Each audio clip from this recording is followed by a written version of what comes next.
নমস্কার বন্ধুরা, আপনাদের বাংলা বাড়ি প্রকল্পের মধ্যে যারা সরাসরি মুখ্যমন্ত্রীতে কল করে আবেদন করেছিলেন তাদের টাকা আপনাদের ইতিমধ্যে ঢুকতে শুরু করেছে।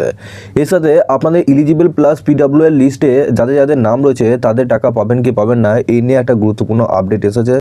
সব কিছু তথ্য আপনারা এই ভিডিওটির মাধ্যমে জানতে পারবেন। তার আগে আপনারা যদি আমাদের এই চ্যানেলে নতুন হয়ে দেখেন তো চ্যানেলটিকে অবশ্যই সাবস্ক্রাইব করে বেল নোটিফিকেশনটা অবশ্যই অল করে দিয়ে যাবেন। আমরা যখনই নতুন কিছু আপডেট দেবো আপনারা ওই নোটিফিকেশন বেলের মাধ্যমে সমস্ত আপডেট পেয়ে যাবেন। নিচে ডেসক্রিপশনে আমাদের হোয়াটসঅ্যাপ গ্রুপ এবং টেলিগ্রাম গ্রুপটিকে অবশ্যই জয়েন করা রাখুন। ওখান থেকে আপনারা প্রত্যেক দিন সমস্ত রকমের খবর আপনারা পেয়ে যাবেন। দেখুন, এখানে আপনাদের বলা হচ্ছে সরাসরি মুখ্যমন্ত্রীতে অভিযোগ জানিয়ে ও ঝড় বৃষ্টিতে ভেঙে যাওয়া জেলায় প্রায় 700 জন আবাসের বাড়ি পেলেন। ঝাড়গ্রাম জেলায় আবাসের চূড়ান্ত তালিকা থেকে বাদ গেল প্রায় 2600 জনের নাম। জেলার 20,183 জনের আবাসের বাড়ির জন্য টাকা পেয়েছেন। তার মধ্যে মুখ্যমন্ত্রী গ্রিভেন্স সেলে অভিযোগ জানিয়ে বাড়ি পেয়েছেন 627 জন। এছাড়া বৃষ্টি বা ঝড়ের জন্য ভেঙে যাওয়ার পর বাড়ি ভেঙে 69 জন বাড়ি তৈরি টাকা পেয়েছেন। গত কয়েক বছর থেকে জেলা জুড়ে আবাস যোজনার কাজ বন্ধ রয়েছে। 2022 সালের ডিসেম্বর মাসে আবাস নিয়ে জেলায় 50,000 বাড়ি সমীক্ষা হয়েছিল। এর মধ্যে 50% বেশি গড়মিল পাওয়া গিয়েছিল। জেলা জুড়েই সমীক্ষা দেখা গিয়েছিল যার পাকা বাড়ি রয়েছে তারাও আবাস যোজনার দাবিদার। আবার একই পরিবারে 2 থেকে 3 জনের বাড়ির তালিকার নাম ছিল। দোতলা বাড়ি রয়েছে এমন অনেকেই নাম ছিল সেই তালিকায়। সমীক্ষার পর 30,000-এর বেশি উপভোক্তার নাম বাদ গিয়েছিল।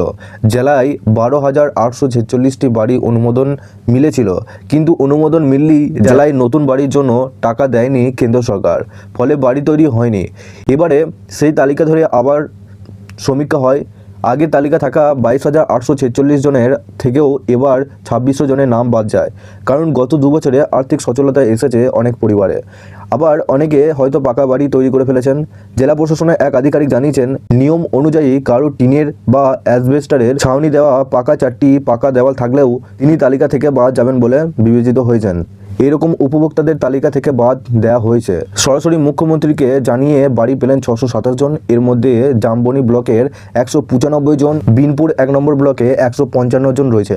আবার প্রাকৃতিক দুর্যোগে বাড়ি ক্ষতিগ্রস্ত হওয়ার গোপীবল্লভপুরে 1 নম্বর ব্লকে 42 জন, জামবনি ব্লকে 16 জনের নাম আবাস প্রকল্পে অন্তর্ভুক্ত হয়েছে। গ্রামবাসীরা বলছেন, সরাসরি মুখ্যমন্ত্রীতে অভিযোগ জানিয়ে যে কোনো কাজে ফল মিলেছে, এমনকি বাড়ির জন্য টাকাও মিলছে।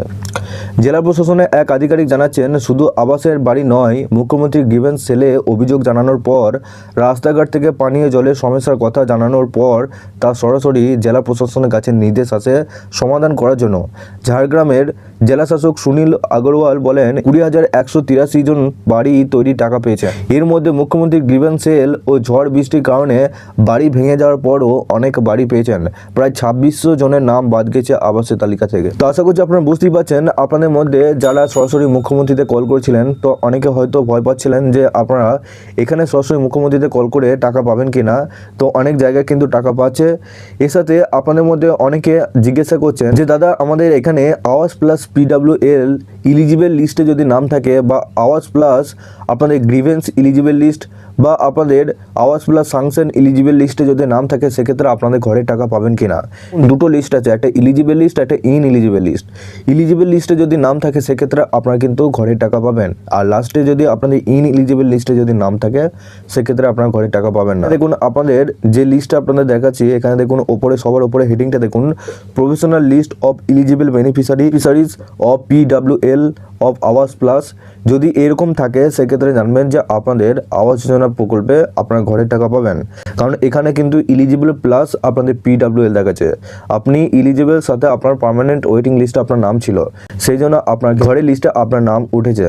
তো এরকম লিস্টে কার কার নাম উঠেছে আপনারা অবশ্যই নিচে কমেন্ট বক্সে জানাবেন, এবং আপনারা কোন কোন জেলা থেকে দেখছেন নিচে অবশ্যই আপনারা জানাবেন। আপনাদের জেলা অনুযায়ী কোনো আপডেট এলে আপনারা এই চ্যানেলটির মাধ্যমে সমস্ত রকম আপডেট পেয়ে যাবেন যে কোন কোন জেলায় কত টাকা করে ঢুকছে।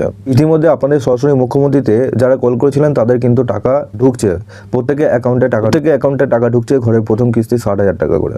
তো আপনাদের বাংলা বাড়ি প্রকল্পটি নিয়ে আরও যদি আপনারা আপডেট পেতে চান, আপনারা অবশ্যই এই চ্যানেলটিকে সাবস্ক্রাইব করে বেল নোটিফিকেশনটা অবশ্যই অল করে দিয়ে যাবেন। আমরা যখনই নতুন কিছু আপডেট দেবো আপনারা ওই নোটিফিকেশন বেলের মাধ্যমে সমস্ত আপডেট পেয়ে যাবেন। নিচে ডেসক্রিপশনে আমাদের হোয়াটসঅ্যাপ গ্রুপ এবং টেলিগ্রাম গ্রুপটিকে অবশ্যই জয়েন করা রাখুন, ওখান থেকে আপনারা সমস্ত রকম ভিডিও আপডেট পেয়ে যাবেন।